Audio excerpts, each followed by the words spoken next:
Hey guys, this is Dodgy Kem. I've been reading a lot in the forums recently about the possibility of a pot limit Omaha low limit starters guide similar to the one that Bryce did for the no limit Hold'em. And I thought I'd have a go at just putting together sort of a three-part series, hopefully introducing PLO to new players and perhaps giving players that have been playing PLO for a little bit but perhaps aren't particularly happy with their game, just giving them an idea of some of the basic concepts of PLO and things like that. So we'll see how this goes. Got a few things I want to talk about today. Like I said, I'm probably going to do three videos. I've got an idea of what I'm going to put in each of them, but after each one, hopefully I'll get some feedback and ideas for the next one as well. Um, just sat down at these tables, going to play $25 buy-in PLO today. Might play some 50s in the later ones, I'm not sure. We'll see what people want. The first thing I want to quickly mention is just table selection. Now, most PLO players at these levels are pretty poor, so table selection, you kind of don't have to be as rigorous as you would do in No Limit. I tend to just sit down at any table. There are a few things I look for though.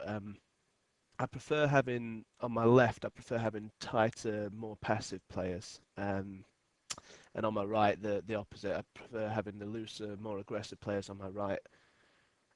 Just because, we're going to be raising a lot. We don't want someone on our left who's going to be re-raising us too much or playing back at us on flops and things like that. So I like to have the more passive, tighter players to my left. Uh, on table one, you'll see that this guy here, Scoob 2288, is really loose. I mean, he's playing 78/4, but we'll see how it goes. That should be okay. He doesn't look particularly aggressive, so that shouldn't be too bad. Here, table one, this is a pretty nice hand. Got a suited ace, a few straight connected cards. I'll talk more about hand selection in a second, but this is a pretty nice hand. Um, yeah, so table selection. The last thing I'd say is that you'll see some players occasionally on PLO tables that are playing a pretty wild style, like 85/45 and things like that. What I'd say is they're often quite hard to play against. Now, you don't need to play against those players. I don't think if you're starting out. I mean, they are quite difficult to play against sometimes. There's nothing wrong with just staying out of their way. Players like that who are playing sort of pretty much a maniac style, they can be very, very profitable. But if you don't know how to play them properly, then it's probably best just to stay out of the way. There's no shame in that whatsoever. Another thing I quickly wanted to say was about bankroll. Now, you'll need a bigger bankroll in PLO than you do in No Limit, just because it's a swingier game. You tend to get your money in as a 50-50 shot or, 55-45 or whatever, a lot more often than you would do in No Limit. Um, so consequently, you can have bigger swings and you need a bigger bankroll. There's obviously a lot of debate about how big a bankroll you need for No Limit, but I would say that you want to be looking at least 30 buy-ins, preferably 40 to 50 buy-ins. If you play No Limit at the moment, you probably want to be playing a level or even two levels below where you do play. Uh, I mean, obviously, it all depends on your situation, though. Okay, so let's talk a little bit about starting hands. Now, as with all forms of poker, position's very, very important in PLO. I think it's actually probably more important in PLO than No Limit. So it is extremely important to play in position in PLO. Uh, I'm going to class the first two positions as early position, then there's the cutoff and the button. In early position, so the first two, I play really, really, really tight. I play only cards that work really, really well together, and I'll talk a bit about them in a second, but I play really, really tight. So this hand's pretty good. Seven is pretty connected. There's a gap between the 6 and the 4, but it's a nice hand, and I'm effectively on the button, so I'll be opening that.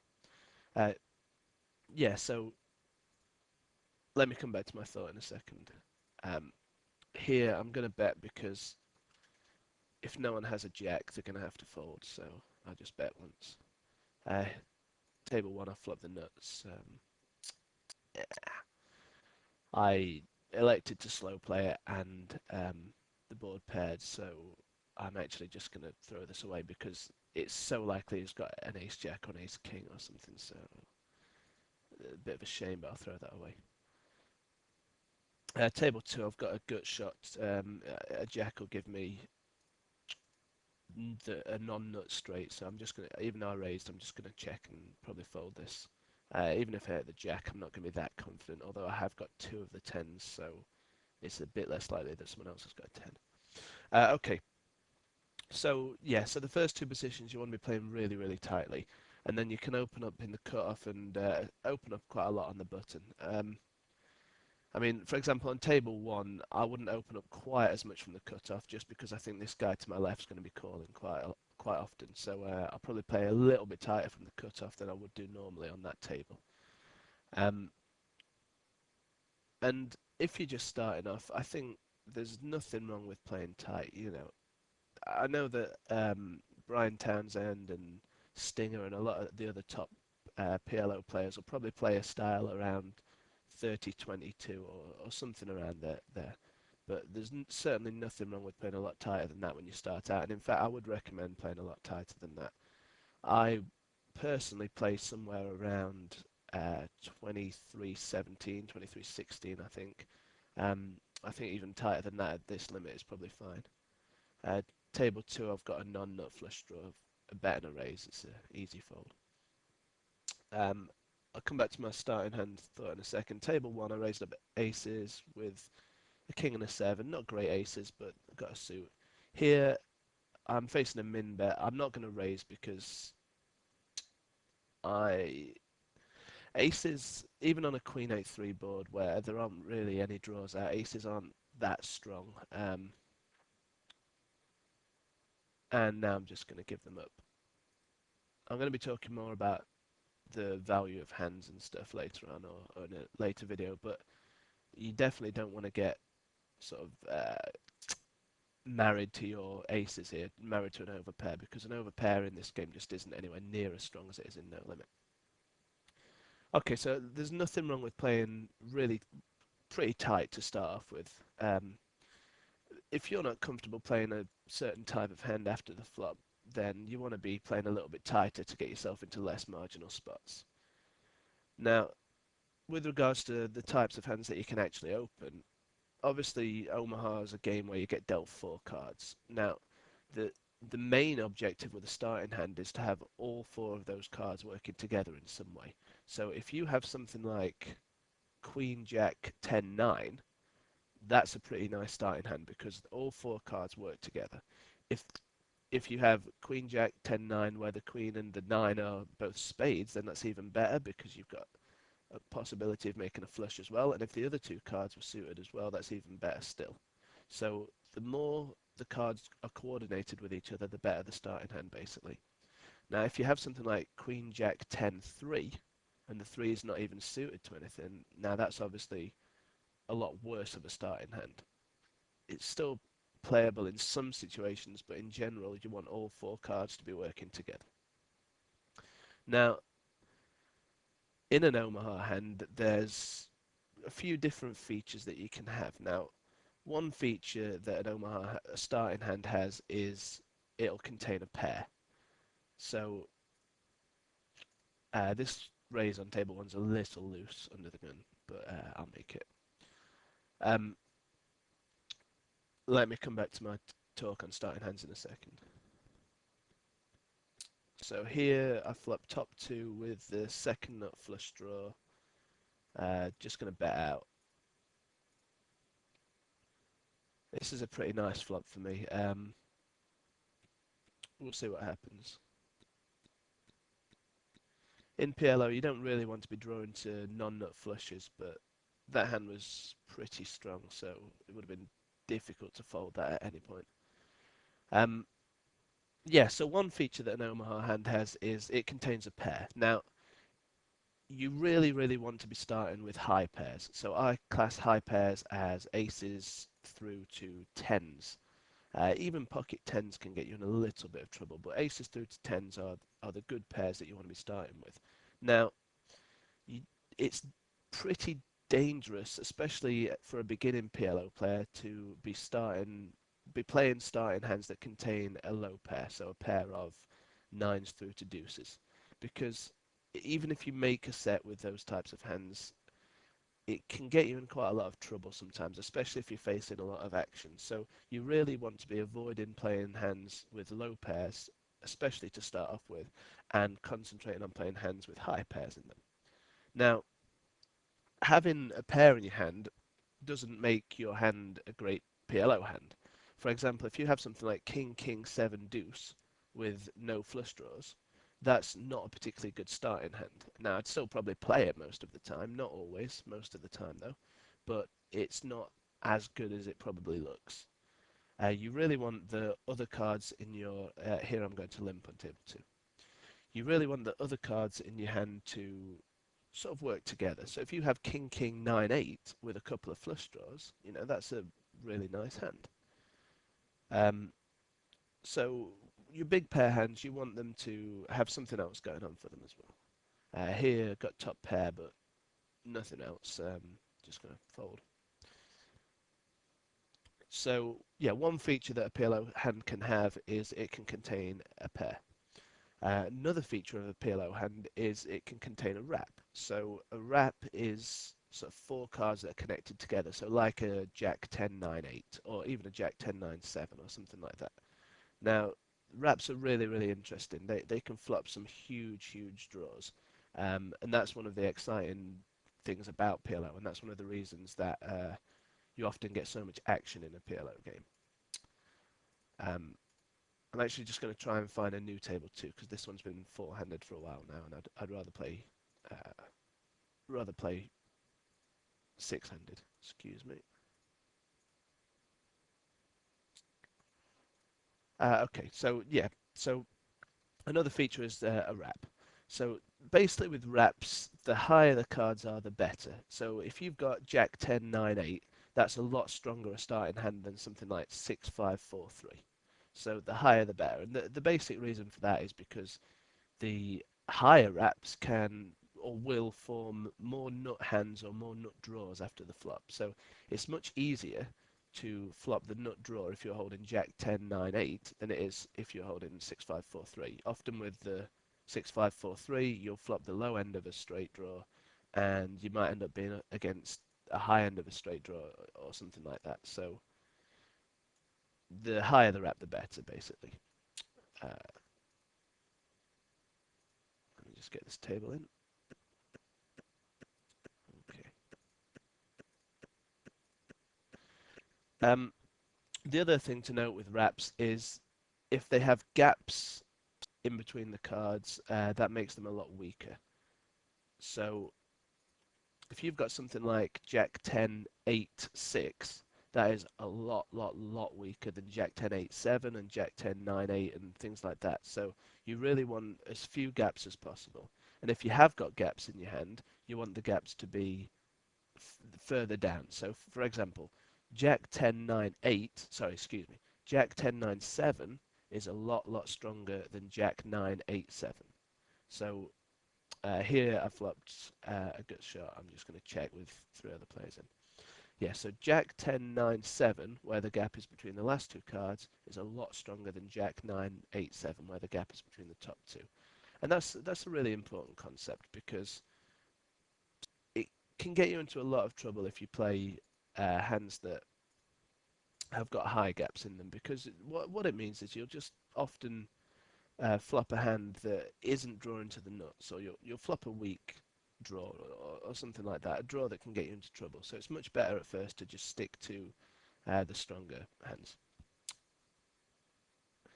Another thing about the wraps is, again, obviously you really want all 4 cards to be working together. This is frustrating. I'm just going to try and find another table.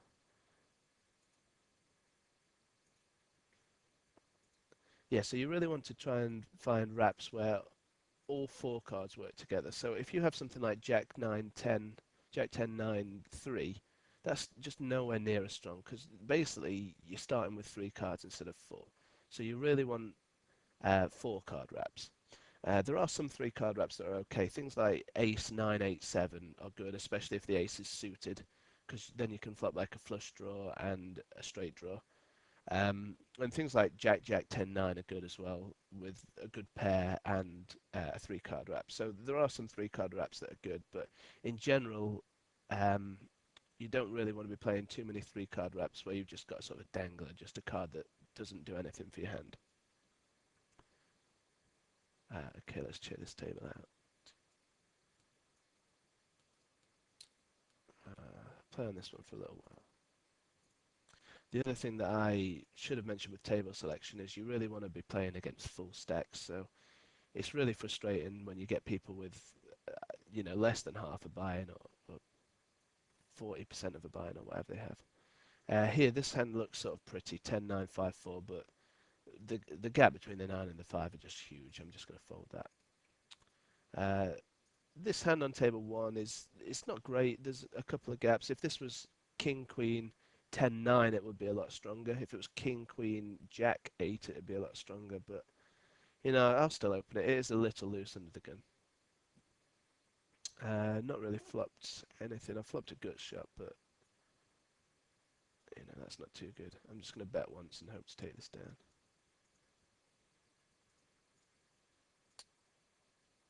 Okay, if you look at table 2, I've got aces with a jack and a 2, so not great aces. I'm just going to call here. You don't always want to be re-raising your aces in pot limit Omaha, especially out of position. Table 1, I'm just going to check, hopefully get a free card. I have hit top pair. I do get a free card. Not really sure where I stand in this hand. Now, let me just come to that. Now, to call the flop, it's hard to know what he'd have. I mean, I think I'm probably beaten here, but maybe not. Yeah, so he had a full house and he didn't bet it. So I'll just bring that hand back up, actually. So here, when I bet the flop and he called, I've got to put him on an 8-9 type hand, or a 5-8 that had already got a straight, or a 3-5 that's got a low straight, or something along those lines. Or he might have a set, or he might have an overpair, or a 2-pair type hand. So there's quite a few things he can have to call, basically. He checked the turn behind, so I'm guessing he probably didn't have 8-9. But I didn't really fancy betting out on the river because I don't see any hands that are worse than mine calling me. Now, if he'd have bet the river, I would have probably given up because, again, I don't see many hands that he can bet that are worse than mine because any overpairs beat me. Any 2 pairs that called the flop beat me. I mean, 7-4 doesn't, I guess, but most of them do. I'm really surprised he didn't bet with his full house there, but whatever.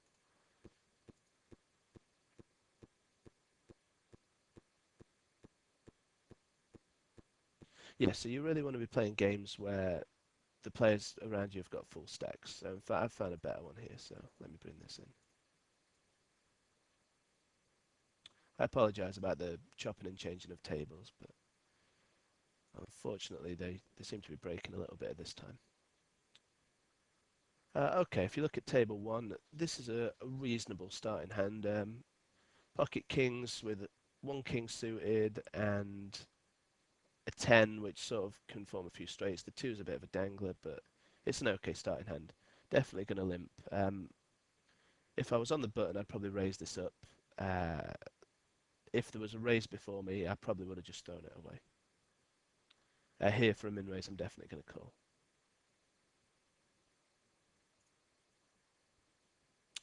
Okay, so we hit an open-ended straight draw. Not a great hand in pot limit Omaha. We'll see what happens here. I'd imagine Scoob's got a pretty strong hand here. He only raises 3% of his hands. And he's bet out pot. He's probably got aces here. To this raise, I'm just going to fold.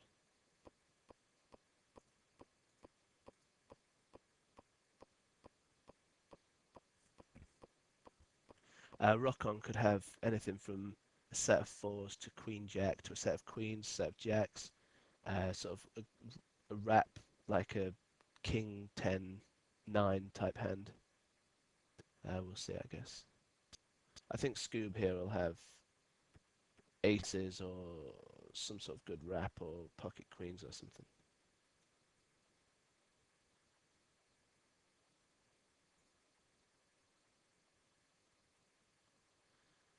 I'm guessing Rockon had either Queen Jack or a wrap here. He's either got a wrap and is trying to work out whether to call, or yeah, he had Queen Jack. So this guy got fairly lucky there. Well, actually, this guy had a top set, so forget that. Yes, I mean that hand was a classic example of an Omaha player overplaying aces because first of all, he's got trips in his starting hand. So having trips in your starting hand is just bad because you can only use two cards, and having three aces means that he's less likely to hit a set of aces, so that's bad. He has got a suited ace, so it's not as bad, but it's still not a great hand. Here on table two, I'm just going to fold out of position. A little bit too gappy, the six does nothing.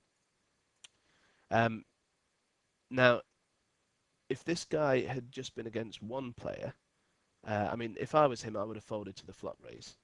But if he'd just been against one player, this player, I can understand his turn shove because any straight draws will find it hard to carry on, and Queen Jack he now beats and so on. But with this guy in as well, he should have just check folded. But he should have folded the flop, but he should have check folded the turn. Okay, here on table two, we've got a pretty nice hand. Gonna limp along in the small blind. Got a pair of tens with a jack and a nine and a 10 high flush draw. Here a flop top pair with a 10 high flush draw. I'd often lead out here, but I'm not really sure how these players play. They look quite loose and passive, so I guess I'm going to get a call from one of them. If this pot had been heads up or even like three-way, I would have bet out on that flop, hoping to take it down immediately. As it is, I'm just going to give up.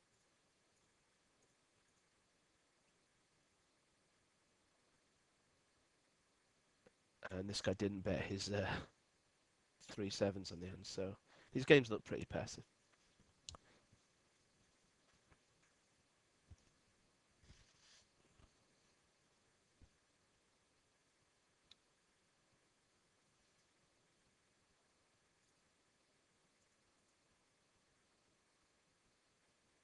So coming back to this hand, I mean, I quite like this guy's play because it's pretty likely that Scoob had aces there. So this guy knows that his two pair are ahead, and he's also got the backdoor uh, club draw, and he's got a gut shot to a straight as well. So he flopped a pretty strong hand there. So definitely don't fault his raise on the flop. When the turn came and it paired, I think he can just throw away his hand there. Okay, this hand on table two, ace 10 9 7, pretty nice hand. I am going to raise it up. It's a little bit loose from the cutoff, but I mean it'd be much better if I had a suited ace, but I'm still going to raise it up here. Okay, table one, I raised up a pair of tens with an ace queen. I'm going to check this. I flop top pair. It's an interesting spot because I've actually got two tens, so it's less likely anyone else has 9-10 for the nuts. But with three other people, then I'm just going to check. And here I'm just going to fold.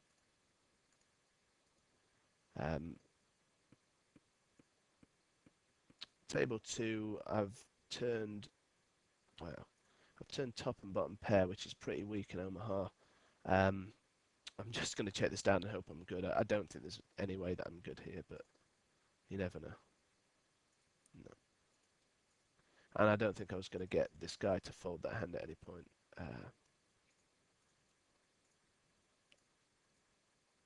So he had top two. He rivered a straight, but the flush card came. I don't think I'm getting him to fold there. Here, queen, jack, jack, 7. I'm going to raise up. Flop top pair. Again, top pair is really, really nothing in Omaha at all, but I'll bet out here. This 80 here, that's his fold to c-bet number, so looks like he normally folds.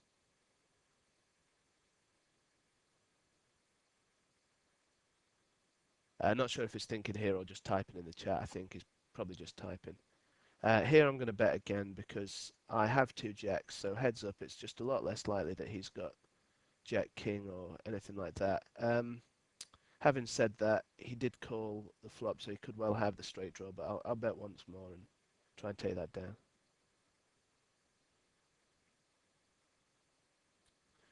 Two garbage hands here. Okay, so one other thing about starting hand selection is that I'm really, really, really tight from the small blind. I just don't complete with much at all from the small blind, mainly because I have to play out of position for the rest of the hand. And the thing about playing out of position in Omaha is that a lot of the time you're either going to flop a made hand that's vulnerable, so you might flop a set on a very drawy board, or you might flop top two, which isn't a particularly strong hand if you haven't got anything else going for you, but you might flop top two on a pretty safe board, and again, it's still going to be vulnerable. Um, or you're going to flop a draw, and you're going to be out of position with your draw, and it's going to be difficult to one, play it profitably, and two, extract maximum value when you do hit your card. So that's why playing out of position is so bad. And if you're in the small blind, you're in the worst position of all. So I tend to be very, very tight from the small blind. Here on table two, I've got a nice hand, pocket kings with a 5 and a 2, which are somewhat coordinated, and two suits, but I elected just to call that time from the small blind. You could argue to raise that up. I think it's a better raise if the 5 and the 2 work better. So if it was a 5 and a 6, I'd almost definitely raise that up. As is, I just decided to limp. So here I've got a king high flush draw. I'm getting almost 5 to 1. I'm going to call. I don't always call with a non-nut flush draw in PLO, but I will do there. It can get pretty dangerous drawing to a non-nut flush draw, especially like one lower than the king. Here, I really don't think my kings will be good, so just going to fold. Table one, pretty nice hand. 9, 8, 7 with a 4. The 4 still works a little bit with the 7. It'd be better if it was a 5 or a 6, but good enough to raise up here. So this guy limp calls. I've hit bottom 2 and a flush draw. What do I want to do here? Here, I really, really don't want to get check raised, so I'm just going to check behind. My hand's not that strong with bottom 2 and a flush draw, a 7 high flush draw, and I don't want to get check raised by something like 10 jack. Now, I mean, the turn's great for me, obviously. If he's got queen 9, I'm going to get pretty unlucky here. Trying to decide here whether I want to raise or whether I want to just call. I think I'm going to put in a raise. Just going to make it 750. If he shoves on me, I think I'm going to have to call here, even though, I mean, queen 9's possible if he shoves, but... Okay, he folded. I mean, maybe he might have had 10 jack there and made a good fold. Not really sure, but he might have just been bluffing because I checked behind on the flop. Here, pocket kings with a 6 and a 3. Pretty weak kings. Got a flush draw, but still pretty weak. But I'm going to raise it up in the cutoff.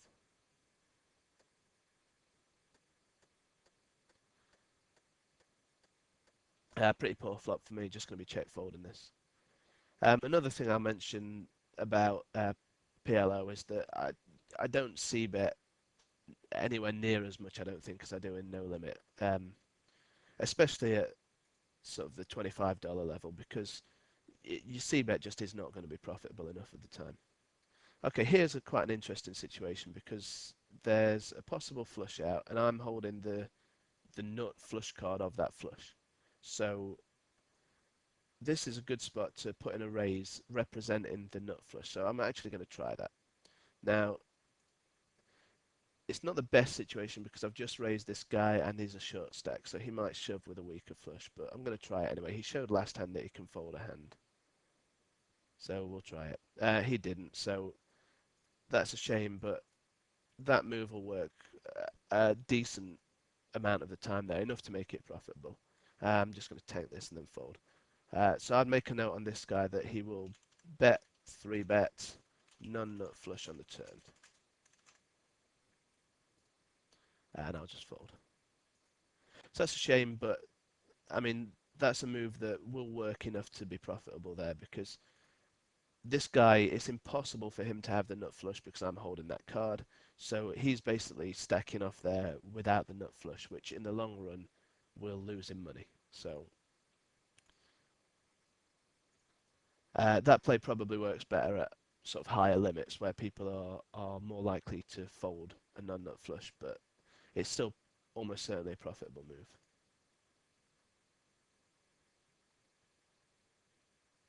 Yeah, so I play really tight from the small blind and obviously tight from the first two positions and open up on the cutoff and the button. Now, um, from the button, I'll start opening with some hands that aren't as strong as I'd like, but because I've got position, I'm going to be able to play profitably. So I might open up a hand like Queen Jack 10 4 or something like that once in a while.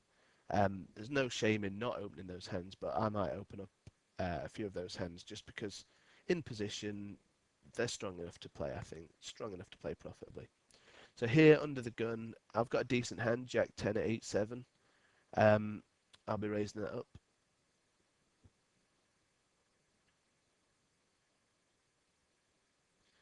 Getting plenty of action on this left-hand table.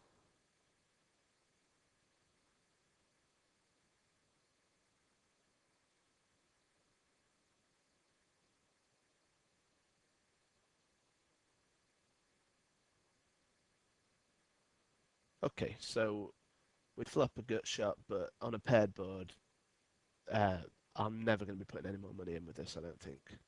So I'm just going to check and fold here. Very likely someone has a 9 with 12 other cards out there.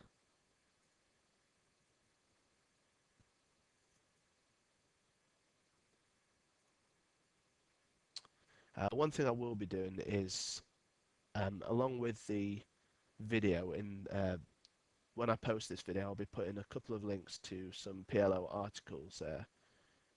A lad I met in Leeds when I used to live there called Ian Berry. It's called Felonious Monk Online.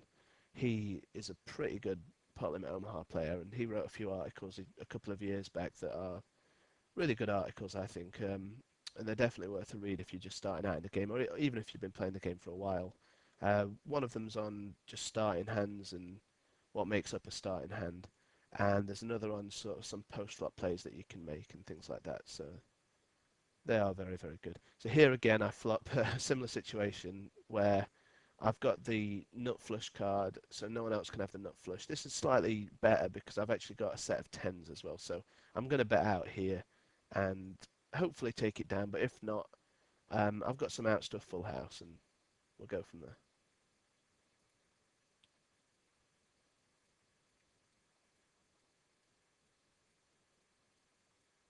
And we do take that one down. Okay, this hand, Queen Jack 4-4. I'm not going to be playing from the small blind. I don't really want to make a set of fours. Um, it's not got that much going for it. This hand, Ace Queen Jack 7. I'll probably play this from the button. It'd be better if the ace was suited, and it would be better if the 7 was sort of higher up. I am going to play it, and I'm going to come in for a raise just because I like to be coming in for a raise if I am doing. Coming in for a raise gives you a lot of different options on the flop. It means you can make a C bet on sort of favourable flops. It means you can make a bluff on flops that look good to bluff on, and it means you can take a free card often if you want to take a free card. Here, I mean, I flopped an open end straight draw, but you know that's no good on a one suit board, so I'm just going to bet and hopefully take it down. I didn't, so I'm done with that hand there. And this guy shoves the turn, so not having the best session, but that's how it goes some days in Omaha. Table 1, we've got aces with a queen 7, not the best aces. You know, we've got a suit to go with them, so pretty terrible board. Again, I'm going to bet once, and if I get raised, I can just give this up. Little nice feature here. Again, I had the ace of clubs there, so this guy can't have the nut flush draw, so it makes it slightly less likely that he's going to be calling with a flush draw. Yes, I mean, I'll post those articles up with this video. They're definitely worth a read. I got a lot for them. Just to give you a little bit of history about my PLO game, I actually started out playing poker years and years and years ago, just playing limit hold'em on the Cryptologic sites. And they introduced some Pot Limit Omaha full ring tables about a year or two after I'd started playing, and Ian and myself were some of the first people to really go over and start learning how to play and making decent money at the games. And he helped me a lot through the first sort of few months, and he used to sweat me while I was playing and give me advice, and we used to talk through hands, and he really did help me a lot. And he really is an excellent PLO player, so it's definitely worth reading the articles.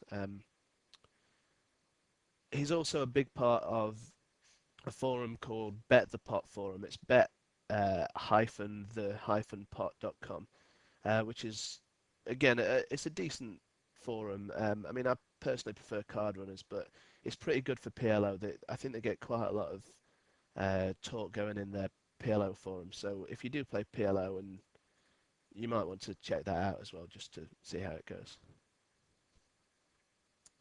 But yeah, so Ian helped me a lot when I first moved over, and I used to play PLO on the Cryptologic sites for probably about 2 years or something like that. And I mean, the games were really, really soft back then.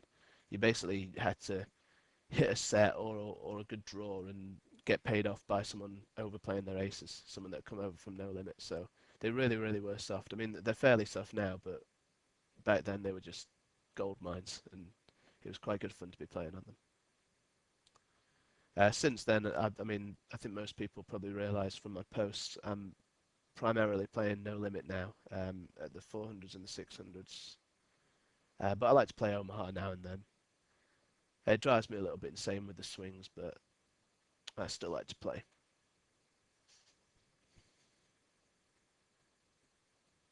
I also think, I mean, Brian Townsend said this, and I think probably his very first video. It's also really nice to have a second game that you can play well. And I mean, Omaha is a great one to play because it can be very, very profitable if you can play it well, because so much of the opposition is soft. So it is a really good idea to get proficient in something like PLO. I mean, if for nothing else, it's just a nice change of pace if the no limit tables aren't going your way. Okay, table one, we flop a full house. It's not a good full house. I won't be putting any more money in.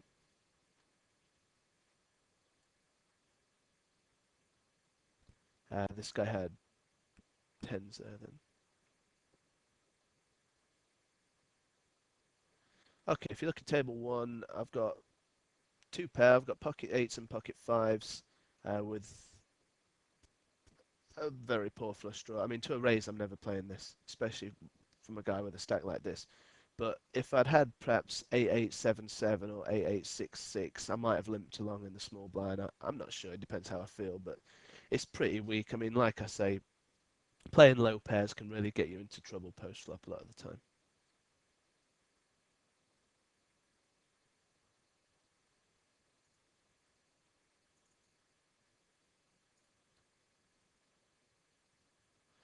Okay, so I'm just going to play these orbits and then finish up on these two tables. I will take a quick look at Poker Tracker and have a quick look if there were any hands. There weren't any really interesting hands today, but I'll take a quick look. This hand on table one isn't very good at all. I'm not going to be playing this. Only suited to the nine. The nine and the five are too gappy. No real correlation between the ace king and the nine five. Just a fold. Yes, I mean, what I'd recommend doing if you're just getting into Omaha then is firing up some of these $25 tables or whatever you decide to play, and just playing some hands and seeing how it goes. Try and play low enough so that if you lose a buy-in or two, it won't really matter to you. Um, but make sure that you're still trying to play properly, obviously. But yeah, and get involved in the forums. I mean, the PLO forum is beginning to get more and more active on Cardrunners. So post some hands and have a go at replying to some hands as well and things like that. Don't be scared of replying to hands either if you're pretty new to the game. That's one of the best ways to learn it. If you post an opinion and other people don't agree with it, then you might learn something about your game. And you know, even if you're a little bit inconfident about what your opinions might be on a particular hand, it's still worth posting a response because that's the way you get better. Trial and error and talking about hands and getting advice from players that have more experience than you. So definitely get involved in the forums and post a few hands that you're unsure about. My plan for the next video is to talk a little bit more about post-flop situations. So I've mainly focused on pre-flop today and starting hands and things like that. Uh, Next time I'm going to try and focus more on post-flop situations. I'm going to try and discuss a few common post-flop situations that come up, so that even if we don't get involved in too much in the actual video, I'll still have discussed some things that should come up fairly regularly in the games. So that's what I'll talk about in the next video. And as I say, this is probably going to be a three-part series, and I'll try and get them out pretty close to each other. Um, yeah, and leave me a few comments on what you thought of this one. I don't think it's been perfect by any means, but hopefully it's a decent introduction to anyone who wants to start playing. I've tried to pitch it at a pretty basic level so that anyone that even doesn't really know much about PLO can come in and watch this video and then hit the tables knowing, having a bit more of an idea about how to play and what hands to play and things like that. So leave me a little bit of feedback in the forums or send me a private message or whatever. Just let me know what you thought. If there's any sort of improvements you want me to make, if there's anything you think would be more beneficial for me to do, just let me know. And I'll act on that, definitely. I'll definitely try and make those improvements for the next video. I'm just going to sit out here and pause the video and I'll bring up Poker Tracker quickly. Okay, so looking at my Poker Tracker, I lost almost a buy-in. Well, yeah, almost a buy-in. Over 86 hands. I was playing sort of 25.5/17.5, which perhaps a little bit looser than maybe I'd recommend starting out, but I opened a few hands under the gun that perhaps maybe I shouldn't have. Um, Maybe I just got dealt a few hands. I mean, it's a very small sample, so you can't really tell too much. And all the other stats, it's too small a sample to really draw anything into. Um, Quick look at, well, we had no big winners, so I'll have a quick look at the biggest loser. I think this was the one where I bluffed. Yeah, it was. So I'll quickly talk through this hand. So I raised up kings with a 6 and a 3, pretty standard raise from the cutoff. Got plenty of action as expected on these tables.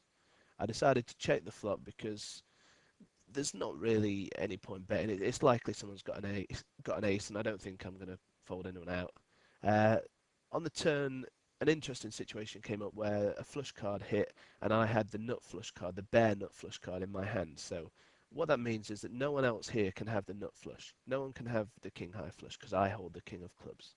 So when this guy bet, I was trying to represent the nut flush by raising here. So I raised 3x, fairly well, not pot, so smaller than pot. So that's the line I would take probably if I did have the king high flush. Um, Unfortunately, this guy decided to shove over me and I had to fold, but I think that move's profitable in the long run. Um, the the reason why it might not have been so good here is I had just raised this guy off the last hand and he was also not on a full buy-in, so it possibly wasn't as good a move as it could have been, but I still think it's a decent move there. Um, and if anyone does something like that to you, you'll notice I took a note on him saying that he'll bet 3-bet a non-nut flush. So against this guy, I just want to be aware that he'll sort of felt a non-nut flush there because he's going to pay me off when I do flop the nut flush and things like that. So I don't mind the way I played that hand. Definitely Definitely not as good a move at that limit as it might be at the higher limits, but again, I don't mind too much the way I played that. Okay, so again, just let me know if there's any improvements you want me to make. Let me know what you thought, and hopefully you enjoyed it, and hopefully you can take something away from this. My next one should be out within the next sort of week or so, I'd imagine. Okay, good luck at the tables.